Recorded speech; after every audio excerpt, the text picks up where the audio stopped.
Hi, this is Asha from budget friendly tailor. So இன்றைக்கி நம்ம பார்த்தீங்கன்னா சாரீ கன்வெர்ட்டு லெஹங்காவோட டாப்பு ஸ்டிச்சிங் வீடியோ தான் பார்க்க போகிறோம். ஸோ அதோட கட் பண்ண பீசஸ்லாம் முன்னாடி இருக்குது. ஸோ இப்போ ஃபஸ்ட்டு நம்ம ஸ்டார்ட் பண்ண போகிறது என்னன்னு பார்த்தீங்கன்னா ஸ்லீவ் தான்.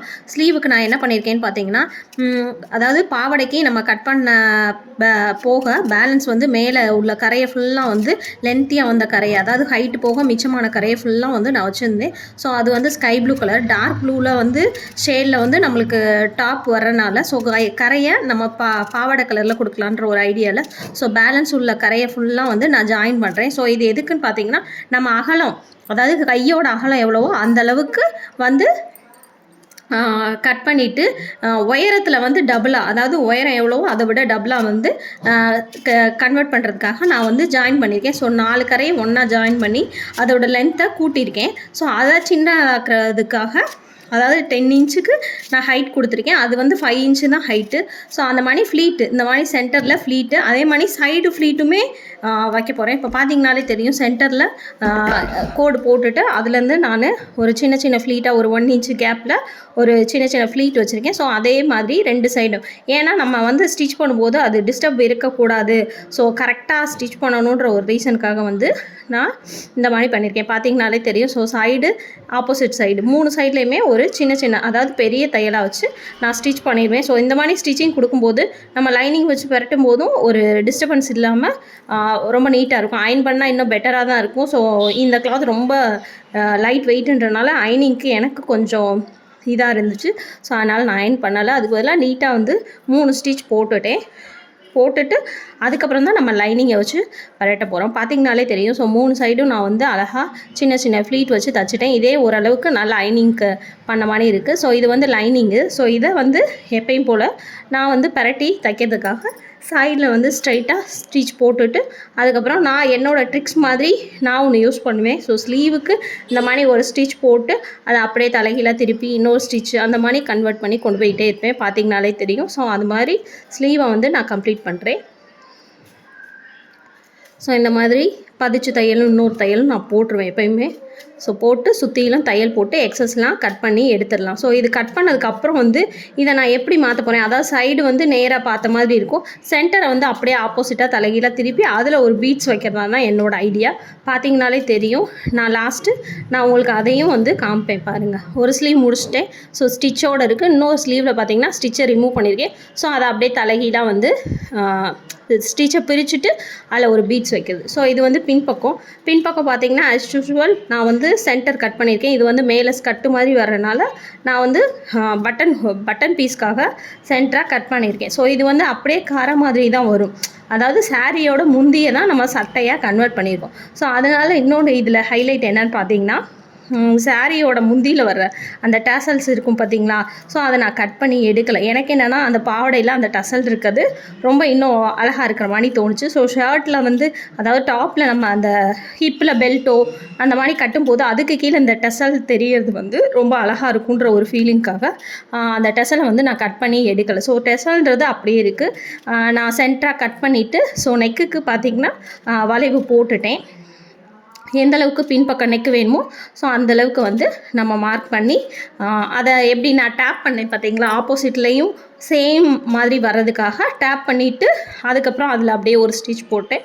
ஸோ பின்பக்கம் நம்ம எப்போயுமே டாட் வைக்கணும். சுடிதாருக்காக இருக்கட்டும், ஒரு அம்பர்லா ஃப்ராக்கு எந்த மாதிரி பண்ணாலுமே பின்னாடி டாட் இருந்தால் அது வந்து ஒரு ஷேப்புக்கு யூஸ்ஃபுல்லாக இருக்கும். ஃப்ரண்ட்டுக்கும் பேக்குக்கும் உள்ள டிஃப்ரெண்ட்டாக காமிக்கிறது இந்த டாட்டு தான். ஸோ அந்த ஒரு ரீசனுக்காக. அதுக்கப்புறம் நெக்கு, ஃப்ரண்ட் பார்ட்டு பார்த்திங்கன்னா நெக்கை பேக்கு இதை வச்சு, ஸோ ஃப்ரண்ட்டுக்கு சும்மா ரவுண்ட் நெக் தான் நான் பண்ணுறேன். பார்த்திங்கனாலே தெரியும். அதை மார்க் பண்ணி ரவுண்ட் பண்ணி அதை கட் பண்ணிவிட்டு ஸோ அதே மாதிரியே வச்சு இதில் வந்து நான் கிராஸ் பீஸ் வைக்கலை, அப்படியே வந்து திருப்ப போகிறேன். ஏன்னா மேலே நான் லேஸ் கொடுப்பேன்ற ஒரு ரீசனுக்காக அப்படியே திருப்ப போகிறேன். பேக் பார்ட்டில் அந்த மாதிரி வரல. ஸோ பேக் பார்ட்டுக்கு வந்து நான் கிராஸ் பீஸ் வச்சேன், நீங்கள் பார்த்துருப்பீங்க. ஸோ அதனால் ஃப்ரண்ட்டில் பார்த்திங்கன்னா அந்த டேசல் தொங்குறதெல்லாம் அப்படியே இருக்கும். ஸோ அது ஒரு அழகாக இருக்கும் அப்படின்ற ஒரு ரீசன் எனக்கு. அதனால் நான் அதை வந்து கட் பண்ணி எடுக்கலை. ஸோ கட் பண்ணாது இன்னும் அழகாக இருக்குன்ற ஒரு ரீசனுக்காக கட் பண்ணலை. பட் இதோட லுக்கு ரொம்பவே நல்லாயிருக்கும். ஃபைனலில் இது முடிச்சதுக்கப்புறம் பார்த்திங்கன்னா உங்களுக்கே ரொம்ப பிடிக்கும். அந்த மாதிரி ரொம்ப அழகாக இருந்துச்சு. எப்பயும் போல் பின் பண்ணிவிட்டு நம்ம சுற்றிலும் சின்ன சின்ன கட் கொடுத்து அப்படியே திருப்பிக்கலாம். ஸோ நான் அப்படி தான் நான் பண்ணியிருக்கேன், உங்களுக்கே தெரியும். அப்படியே வச்சு ஒரு சின்ன ரவுண்டு அந்த நெக் அளவுக்கு ஒரு 1/2 இன்ச்சுக்கு ஸ்டிச்சஸ் கொடுத்துட்டு, ஸோ அதை எக்ஸஸை கட் பண்ணி எடுத்துகிட்டு குட்டி குட்டி கட் கொடுத்து அப்படியே குட்டி குட்டி கட் கொடுத்ததுக்கப்புறம் திருப்பும்போது ஒரு ஸ்டிச் போட்டோம்னா இன்னும் நம்மளுக்கு வளையிறது ரொம்ப ஈஸியாக இருக்கும். அதாவது அந்த வளைவு கொடுக்கறது ரொம்ப ஈஸியாக இருக்கும். ஸோ அது மாதிரி தான் இந்த குட்டி குட்டி கட் கொடுத்துட்டு அதை அப்படியே தலைகீழாக திருப்பி வச்சு லைனிங்கில் ஒரு ஸ்டிச் போடுவேன். போட்டதுக்கப்புறம் தான் வந்து பார்த்திங்கன்னா அந்த மாதிரி இது பண்ணுவேன். அந்த மாதிரி ஸோ இப்போ வந்து சுற்றிலும் வந்து ஸ்டிச் பண்ணிடலாம்.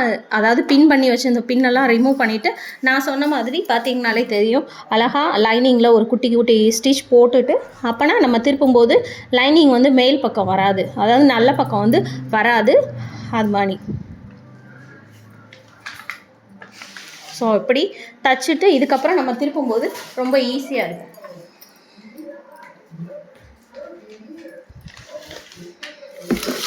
ஸோ இப்போ நம்ம சுற்றிலும் பதிச்ச தையல் அந்த மாதிரி போட்டு ஈஸியாக கம்ப்ளீட் பண்ணிடலாம். ஃப்ரண்ட்டுக்கு டாட் வேணுன்றவங்க வைக்கலாம் தாராளமாக.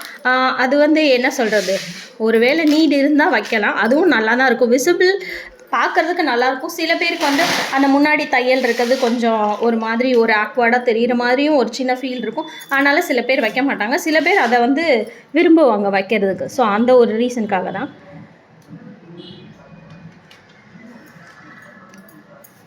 ஸோ இப்போ எக்ஸஸ்லாம் கட் பண்ணி எடுத்துகிட்டு பார்த்திங்கனாலே தெரியும் கம்ப்ளீட் பண்ணியாச்சு. ஸோ பேக்குக்கு பார்த்திங்கன்னா இப்போ நம்ம பட்டன் பீஸ், அதாவது ஐப்பட்டி ஹுக்கு பட்டி ரெண்டும் வந்து அதுக்கு போடணும். ஸோ அதுதான்.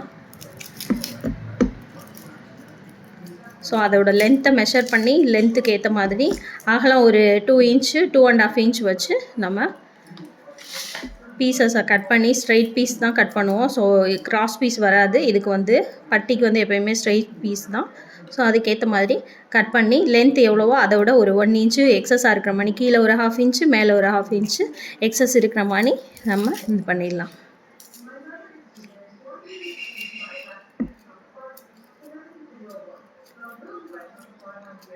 ஸோ இது வந்து பார்த்திங்கன்னா தெரியும், அதாவது ஹுக்கு பட்டிக்கு எப்படி இருக்கணும் அப்படின்னு பார்த்தீங்கன்னா, ஃபஸ்ட்டு ஒரு 1/2 இன்ச்சில் உள் பக்கமாக, அதாவது என்ன சொல்கிறது,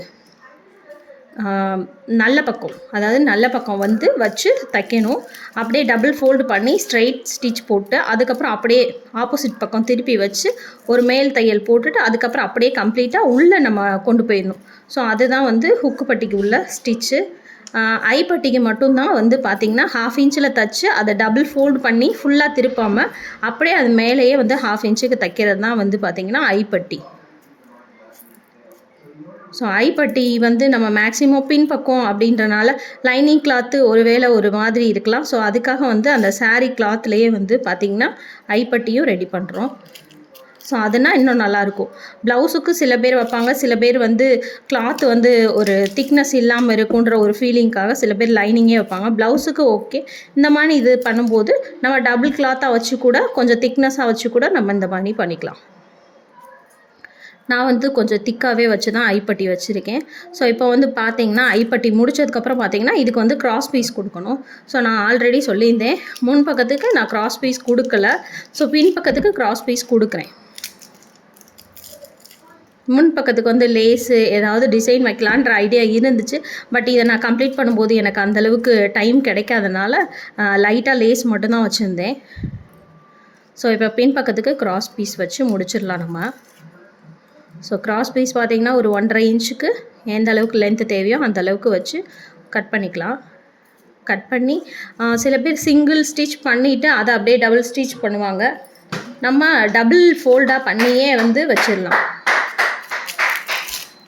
நான் வந்து டபுள் ஃபோல்டு பண்ணி வைப்பேன். சில பேர் சிங்கிளாக வச்சு ஒரு 1/2 இன்ச்சுக்கு தைச்சிட்டு டபுள் ஃபோல்டு பண்ணி அப்படியே கம்ப்ளீட்டாக பின்னாடி திருப்புவாங்க. ஸோ என்னோடய மெத்தட் படி நான் பண்ணேன். பட் நான் அது மாதிரியும் ட்ரை பண்ணியிருக்கேன். பட் அது ரொம்பவே லுக்கு நல்லாயிருக்கும். பட் நான் இப்போ தான் கொஞ்சம் கொஞ்சமாக ட்ரை பண்ணுறேன்னு கூட சொல்லலாம். ஏன்னா நான் ஒரு விஷயத்துக்கு பழக்கப்பட்டிருப்பேன். ஸோ என்னோடய ஸ்டிச்சிங் வேறு மாதிரி இருக்கும். ஸோ அதுக்காக சொல்கிறேன். பட் அதுவுமே நல்லா தான் இருந்துச்சு. லுக் வைஸ் ரொம்பவே நல்லா இருந்துச்சுன்னு சொல்லலாம். ஸோ கிராஸ் பீஸ் கொடுத்து சின்ன சின்ன கட் கொடுத்து அப்படியே கம்ப்ளீட்டாக திருப்பி டபுள் ஸ்டிச் போட்டு கிராஸ் பீஸை வந்து முடிச்சுக்கலாம். அதாவது நெக் பேட்டர்ன் பின்னாடி உள்ள நெக்குக்கு வந்து கிராஸ் பீஸ் கொடுத்து முடிச்சிடலாம். ஸோ இதுக்கப்புறம் பார்த்திங்கன்னா ஜாயின் தான். ஏன்னா ஸ்லீவு எல்லாமே வந்து நம்ம கம்ப்ளீட்டாக முடிச்சாச்சு. ஸ்லீவை முடிச்சாச்சு, ஃப்ரண்ட் பார்ட் முடிச்சாச்சு. ஸோ அதுக்கப்புறம் வந்து நம்ம வந்து இந்த இதில் கிராஸ் கொடுத்ததுக்கப்புறம் பார்த்திங்கன்னா ஜாயின் தான். ஸோ டபுள் சைடு ஜாயின்றனால 2 பக்கமும் மாற்றி மாற்றி ஜாயின் பண்ணிடலாம். பார்த்திங்கனாலே தெரியும், நான் ஒரு 1/2 இன்ச்சு கேப் விட்டு தான் வச்சுருப்பேன். ஸோ அந்த கேப்பை தான் அதுக்கப்புறம் நம்ம லாஸ்ட்டாக தான் ஃபோல்டு பண்ணி திருப்புவோம். பார்த்திங்கனாலே தெரியும். ஷோல்ட்ரு நான் எப்பவுமே ஷோல்ட்ரு ஜாயின் பண்ணுறப்ப இந்த மென்ஸ் ஷர்ட்டில் இருக்கிற மாதிரி ஒரு சின்ன தையல் நான் போடுவேன். அதாவது அந்த சென்டராக நம்ம ஜாயின் பண்ண அந்த ஒரு 1/2 இன்ச்சு கேப்பை பின் கழுத்துக்கிட்ட திருப்பி வச்சு, அதாவது அந்த பக்கம் பார்க்குற மாதிரி வச்சு மேல் தையல் ஒன்று போடுவேன். ஸோ அந்த இது பண்ணும்போது என்னென்னா ஷோல்டர் ரொம்ப திக்னஸாக இருக்கும். ஆல்ரெடி இருக்கிறத விட அது கொஞ்சம் முன்பக்கம் இறங்காமல், சில பேருக்கு முன்பக்கம் இறங்கும், உங்களுக்கே தெரியும். ஸோ அந்த திக்னஸ்க்காக, ஷோல்டர் திக்னஸ்க்காக தான் இந்த மாதிரி பண்ணுறோம். ஸோ பார்த்திங்கனாலே தெரியும். இப்போ வந்து நம்ம முடிச்சாச்சு. இப்போ வந்து ஷோல்ட்ரு ஜாயின் பண்ண போகிறோம். ஷோல்ட்ரு ஜாயின் பண்ணும்போது அதை கரெக்டாக நோட் பண்ணுங்கள். ஹாஃப் இன்ச்சு கேப் வச்சு நம்ம ஸ்டிச் பண்ணதுக்கப்புறம் டபுள் ஸ்டிச் போட்டு லாக் ஸ்டிச் போட்டு டபுள் ஸ்டிச் பண்ணதுக்கப்புறம் வந்து பார்த்திங்கன்னா தெரியும். நான் ஆப்போசிட்டில் இன்னொரு தடவை வச்சு திருப்பி வச்சு தைப்பேன். அதாவது மேல் பக்கமாக ஒரு ஸ்டிச்சு கண்டிப்பான முறையில் போடுவேன். அது என்ன ரீசன்றது என்கிட்ட ரெகுலராக கொடுக்குறவங்களுக்கு கண்டிப்பாக தெரியும். ஸோ அதை இது வரைக்கும் ஒரு குறையாக சொன்னது கிடையாது. ஏன்னா அதோட ஒரு யூஸ்ஃபுல்லானதான் இருந்துச்சு. ஸோ அதனால சொல்ல மாட்டாங்க. ஷோல்டர் ஃபால் இருக்காது, கொஞ்சம் திக்னஸாக படிஞ்ச மாதிரி இருக்கும். சில பேருக்கு அப்படியே உல்ட்டாவாக பரட்டி விடும்போது தூக்கிக்கிட்டு இருக்க மாதிரி இருக்கும். ஸோ இந்த மாதிரிலாம் அந்த கம்ப்ளைண்ட்டு அதில் இருக்காது, மோஸ்ட்லி இருக்காது. ஸோ அதனால் அது வந்து ஒரு கம்ப்ளைண்ட் கிடையாது. ஸோ ஷோல்டர் ஜாயினுக்கு அப்புறம் ஸ்லீவ் தான். பார்த்திங்கனாலே தெரியும். நான் ஸ்டிச் போட்டதை எந்த அளவுக்கு நீங்கள் கவனிச்சிங்கன்னு எனக்கு தெரியாது, பட் இருந்தாலும் நல்லாவே பாருங்கள், தெரியும். அதுக்கப்புறம் பார்த்திங்கன்னா ஸ்லீவ் தான். ஸ்லீவ் ஜாயின் பண்ணதுக்கப்புறம் பார்த்திங்கன்னா நம்ம சென்டர் வச்சு தான் நான் எப்போயுமே ஸ்லீவ் ஜாயின் பண்ணுவேன். பார்த்துருப்பீங்க நிறைய பேர். இது வந்து மெஷர்மெண்ட் மூலமாக எடுத்த ஒரு இதுன்றனால நம்ம வந்து அளவு கொடுக்க கிடையாது, மெஷர்மெண்ட் கம்ப்ளீட்டாக இது வந்து ஒரு மெஷர்மெண்ட் மூலமாக எடுத்தது. ஸோ ஸ்லீவுக்கு அவங்களுக்கு எந்த அளவுக்கு வித்து தேவை அப்படின்றத மார்க் பண்ணணும். அது மாதிரி ஆம்கோலோட அகலம், அதாவது சுற்றளவு எவ்வளோன்றதை மார்க் பண்ணி ஒரு ஸ்ட்ரைட் ஸ்டிச் போடணும். ஹிப்போட மெஷர்மெண்ட்டும் எடுத்துப்பேன். ஸோ இதெல்லாம் சேர்த்து, அதாவது செஸ்ட்டு, ஹிப்பு இந்த மாதிரி. ஸோ அதுக்கேற்ற மாதிரி நான் மார்க் பண்ணி ஸ்டிச் போடுவேன். ஸோ ஸ்டிச் போட்டதுக்கப்புறம் இதோட பாவாடையும் எப்படி இருக்குன்றதையும் சேர்த்து போடுறேன். சில பேர் இந்த பாவாடை ஸ்டிச்சிங் வீடியோ பார்க்கலன்னா ஜிப்பு வச்செல்லாம் வேறு தச்சுருக்கேன். அது எப்படின்றத நீங்கள் என்னோடய லைவ் போஸ்ட்டில் போய் பார்த்துக்கலாம். என்னோடய ப்ரொஃபைலில் லைவில் இருக்கும், அதில் போய் பார்த்துக்கலாம். ஆல்ரெடி இது போட்டதுக்கப்புறம் தான் வந்து லைவ் முடிச்சதுக்கப்புறம் தான் இதை வந்து நான் அப்லோட் பண்ணுறேன். லேட்டாக தான் அப்லோட் பண்ணுறேன். இருந்தாலும் நீங்கள் அதில் போய் பார்த்துக்கலாம். ஸோ இதுக்கப்புறம் முடிச்சதுக்கப்புறம் பார்த்திங்கன்னா தெரியும், அந்த கையை வந்து ஆப்போசிட்டாக மடக்கி வச்சு பீட்ஸ் வச்சு தைப்பேன். சென்டர்லேயும் வந்து பார்த்திங்கன்னா ஒரு சின்ன ஏதாவது பேட்ச் மாதிரி இருக்கும் பார்த்திங்களா. ஸோ அந்த மாதிரி கோல்டு கலர் பேட்ச் வைக்கலான் இருக்கேன். ஸோ இது ரொம்ப முழுக்கட்டின்னு தெரியறனால இதுக்கு ஒரு லேஸ் கொடுத்தா இன்னும் கொஞ்சம் நல்லாயிருக்கும்னு சொல்லி ஒரு கோல்டு கலர் லேஸ் கொடுக்க போகிறேன். ஏன்னா இதில் வந்து பேட்ச் ஒர்க்கு எதுவுமே செட் ஆகாது. ஏன்னா கரையெல்லாம் இருந்து ரொம்ப ஜிகுன்னு இருக்கனால அது செட் ஆகாது. ஸோ அதனால வந்து பார்த்திங்கன்னா வெறும் கோல்டு கலர் லேஸ் மட்டும்தான் நான் கொடுக்க போகிறேன். இந்த மாதிரி ஒரு கோல்டு கலர் லேஸ் ஸ்டிச் பண்ணதுக்கப்புறம் சில பேருக்கு எப்படி கழுத்தில் கையில் எல்லாம் லேஸ் வைக்கிறதுன்னு டவுட் இருந்தால் கமெண்ட் பண்ணுங்கள். நான் அதுக்குரிய ஒரு வீடியோவும் நான் போடுறேன். அதாவது ஸ்டிச் பண்ணதுக்கப்புறம் லேஸ் ஒர்க்கு ஒரு ப்ளவுஸில் எப்படி பண்ணலான்றதையும் ஒரு வீடியோவாக நான் கன்வெர்ட் பண்ணி போடுறேன்.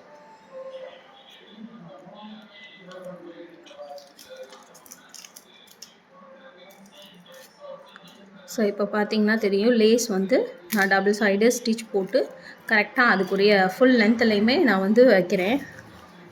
ஒரு சின்ன ஒரு 1/2 இன்ச்சு இருக்கிற அளவுக்கு ஒரு லேஸ் மட்டும்தான். ஸோ இதுக்கப்புறம் பார்த்தீங்கன்னா, ஒரு சின்ன சின்ன பேட்ச் மாதிரி நான் வச்சுருந்தேன் கோல்டு கலரில். ஸோ அதை வச்சு அழகாக டெக்கரேட் பண்ணி முடிச்சிடலான்னு முடிவு பண்ணிட்டேன். ஸோ பார்த்தீங்கன்னா எப்படி இருக்கு, நல்லா இருக்கா? ஸோ இதோட அவுட்லுக் இப்படி தான் இருக்கும். சாரீ கன்வெர்ட்டிங் லெஹங்கா எப்படி இருக்குன்னு பார்த்துட்டு லைக் அண்ட் சப்ஸ்கிரைப் பண்ணுங்கள். மறக்காமல் உங்கள் கமெண்டை இதில் போட்டுருங்க. ஸோ இதோட அவுட்லுக் இது தான். ஒரு சாரியை கன்வெர்ட் பண்ணி லெஹங்காவாக மாற்றிருக்கோம். ஸோ எந்த அளவுக்கு இருக்குன்னு லைக் பண்ணிக்கிறேங்க.